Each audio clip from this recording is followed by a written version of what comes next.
आज हम एक प्रॉब्लम डील करने जा रहे हैं, एडवांस का प्रॉब्लम है। क्वेश्चन का बैकग्राउंड बहुत अच्छा है। तो क्वेश्चन समझिए क्या कह रहा है। अपने पास एक सिलेंडर दिया हुआ है, उसके ऊपर एक प्लैंक रखा हुआ है।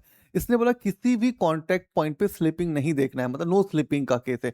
आपके दिमाग में स्ट्राइक करेगा, it is a pure rolling का केस है। चलो, आपसे बोला है कि इस प्लैंक को आप एक फोर्स अप्लाई कीजिए और प्लैंक का जो मास है वो m2 दिया हुआ है और सिलेंडर का मास जो है m1 दिया हुआ है। आपसे पूछा जा रहा है कि मुझे फ्रिक्शनल फोर्स F1 और F2 जो होगा उसका मैग्नीट्यूड और डायरेक्शन निकालिए, साथ में प्लैंक का एक्सेशन निकाल करके दीजिए और सिलेंडर का सेंटर पे एक्सेशन फाइंड कीजिए। तो आप सवाल पूछोगे कि यहाँ पे जो फ्रिक्शन फोर्स है वो उसको कैसे आप समझे? तो हम बताने वाले हैं। देखिए, आपने इस प्लैंक को ऐसे करके फोर्स लगाया, प्लैंक आगे मूव किया, ट्रांसलेशन मोशन हुआ। मान लीजिए कि एक्सेशन इसका A1 है। तो ये आगे की तरफ आया तो इसका फ्रिक्शन किधर लगेगा? पीछे की तरफ लगेगा।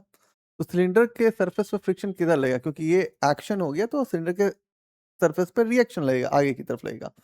सवाल ये होगा कि सिलेंडर सोचेगा कि अरे यार! ये जो धक्का लगा तो हम लुढ़कने की कोशिश करेगा। वो जैसे ही लुढ़कने की कोशिश करेगा, फ्रिक्शन जो होता है वो सेल्फ एडजस्टेबल होता है और फ्रिक्शन यहाँ पे स्टैटिक लग रहा है, इसीलिए वो क्या हो जाएगा कि आगे की तरफ लग जाएगा। तो सिलेंडर के और ग्राउंड पे जो फ्रिक्शन लगेगा वो आगे की तरफ लग जाएगा। अब सवाल में इक्वेशन में आते हैं। तो इक्वेशन में जैसे ही हम आते हैं तो सबसे पहले बात करेंगे कि हम अपना प्लैंक डिज़ाइन करेंगे। तो प्लैंक डिज़ाइन करते हैं, इस पे बोलते हैं कि हमने एफ फोर्स लगाया और ये फोर्स लगाया, ये A1 एक्सेलरेशन से चला और इसका मास जो है वो m2 है और इस पे जो फ्रिक्शन लगा है वो F1 इधर की तरफ लगा है।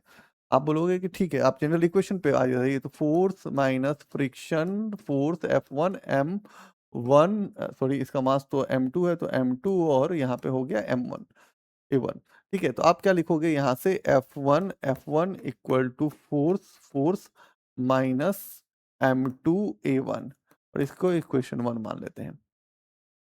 अब दूसरा आप आते हैं कि ये सिलेंडर बनाते हैं। ये रहा आपका सिलेंडर। सिलेंडर के कॉन्टैक्ट पॉइंट्स देखना पड़ेगा। कॉन्टैक्ट पॉइंट पे मैंने बोला कि फ्रिक्शन जो होगा वो F2 इधर लगेगा और इसका रिएक्शन जो होगा, एक्शन तो उधर लग गया तो रिएक्शन इधर होगा और ये सेंटर है तो ये A2 एक्सेलरेशन इसका है। ठीक है? और ये जो है अल्फा एक्सेलरेशन से रोल हो रहा है। ठीक है? तो आप बोलोगे ठीक है, इतना तो हुआ। इस कॉन्टैक्ट पॉइंट का नाम दे देते हैं A, इसका C और इसका दे देते हैं B। तो आप बोलोगे कॉन्टैक्ट ए पे एक्सेलरेशन कितना है? तो हम बोलेंगे कि y यहाँ पे 0 है, इसलिए एक्सेलरेशन का जनरल फ़ॉर्मूला जो होता है बालक वो होता है r इंटू अल्फ़ा। तो यहाँ पे एक्सेलरेशन 0 है। आपसे पूछोगे कि यहाँ पे c का मतलब A2 पे एक्सेलरेशन पूछ रहे हो, तो हम बोलेंगे r इंटू अल्फ़ा। आप पूछोगे कि इस B पॉइंट कॉन्टैक्ट पॉइंट पे एक्सेलरेशन कितना हो रहा है? तो हम बोलेंगे कि यहाँ पे 2r इंटू अल्फ़ा हो रहा है। तो AB इक्वल टू यहाँ से तो नॉर्मली आप लिख सकते हो 2 और A2।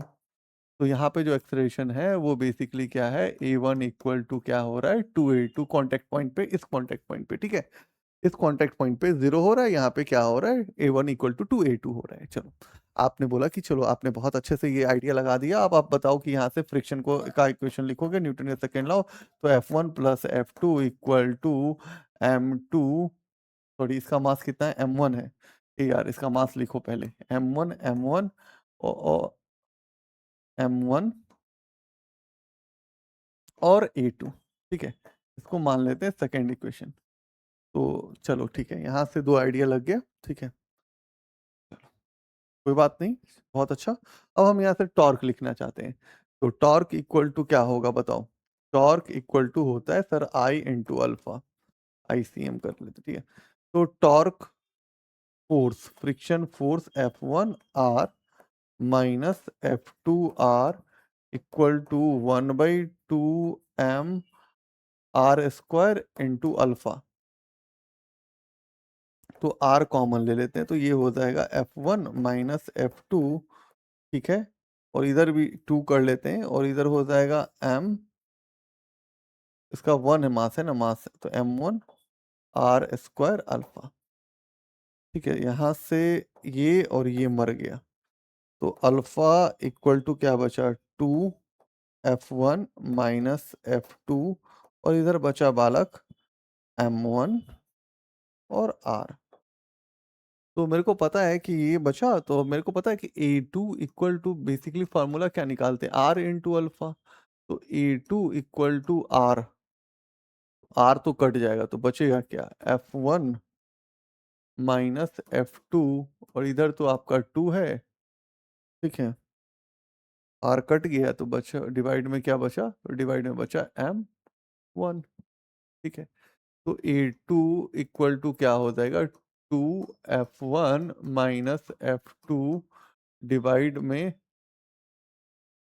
m1।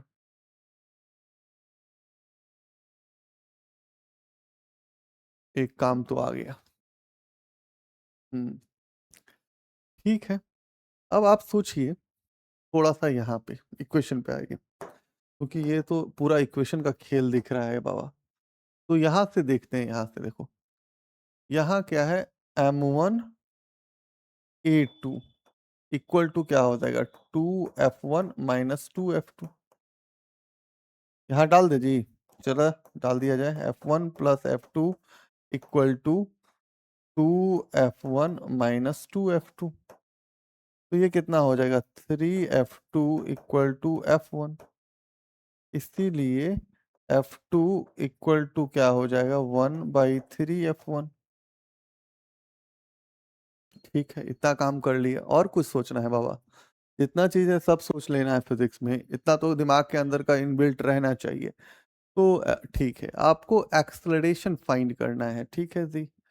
आप जनरल इक्वेशन पे जब जाइएगा तो आपके पास क्या फायदा दिख रहा है वो देखना पड़ेगा। F1 तो वहां दिख रहा है मेरे को, ठीक है, और F minus m2 into A1। ठीक है, ठीक है, ये इक्वेशन लेते हैं। पहला इक्वेशन जो है हमारे पास, F1 equal to F minus m1 m2 A1, m2 A1। ठीक है, ठीक है, और क्या है आपका दूसरा equation, F1 plus F2 equal to MA2।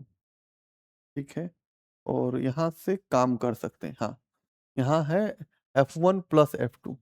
ठीक है, तो F1 plus F2 equal to M1 A2। आपने बोला A1 जो है वो क्या है, 2A2 है, ठीक है जी। A1 is that first part and A2, हाँ, ठीक है, हाँ, ठीक है, चलिए देख। तो अभी आपने निकाला है कि एक वैल्यू निकाला है, वो क्या निकाला, F2 इक्वल टू 1/3f1। तो F1 plus F1/3 equal to M1, और यहाँ पे A2 है ना दी, तो यहाँ से आप क्या लिखोगे, A2 इक्वल टू A1/2। तो यहाँ से हम लिखते हैं A1/2। तो ये हो जाएगा 4f1/3 equal to M1 A1/2। तो ये 8f1/3 equal to M1 A1। ठीक है, चलो, M1 A1, हाँ, ठीक, यहाँ से आ गया ये कहानी।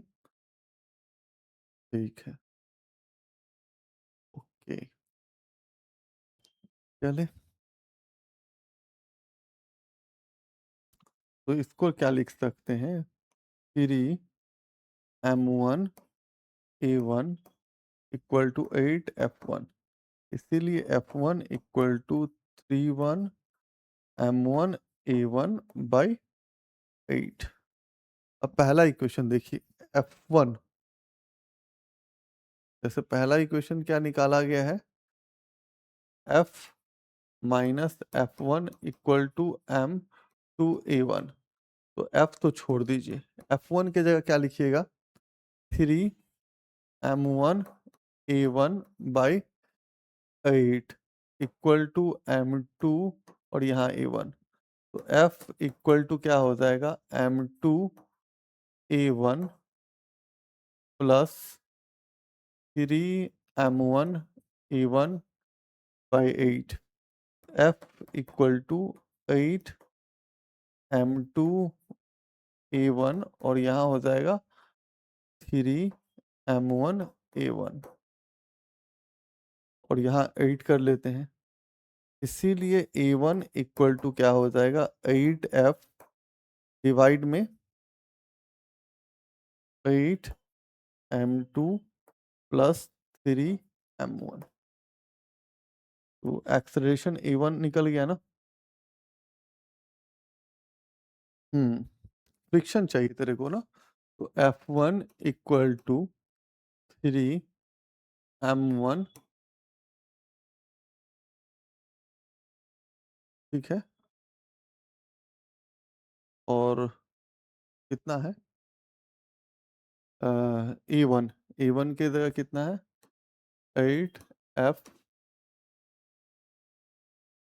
यहाँ डिवाइड में 8 है और यहाँ पे है 8 m2 प्लस 3 m1। यहाँ से 8 और 8 कट गया।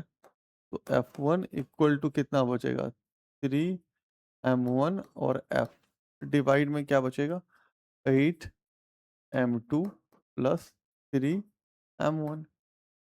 अब यार फ्रिक्शन F2 एक काम करो, लिखो कमेंट बॉक्स में डालो। दूसरा आपको A2 कमेंट बॉक्स में डाल दो। ये दो काम करोगे तो क्या होगा, थोड़ा क्वेश्चन का इंटरेस्ट लगेगा, नहीं तो लगेगा कि ये बंदा सारा चीज इक्वेशन में लिख दिया है। तो वैसा नहीं करते हैं। अब ये बताओ कि यदि प्योर रोलिंग के केस हो और नो स्लीपिंग वाला क्राइटेरिया हो, दिमाग में क्या क्या गेम जोन होना चाहिए वो देख लो और फिर सवाल निपट लो। तो आज के लिए थैंक यू। प्लीज मेरा चैनल को लाइक एंड सब्सक्राइब करना, बहुत सारा प्यार देना कि हम आगे भी अच्छा अच्छा क्वेश्चन आपके लिए बना सकते हैं। तो आज के लिए थैंक यू।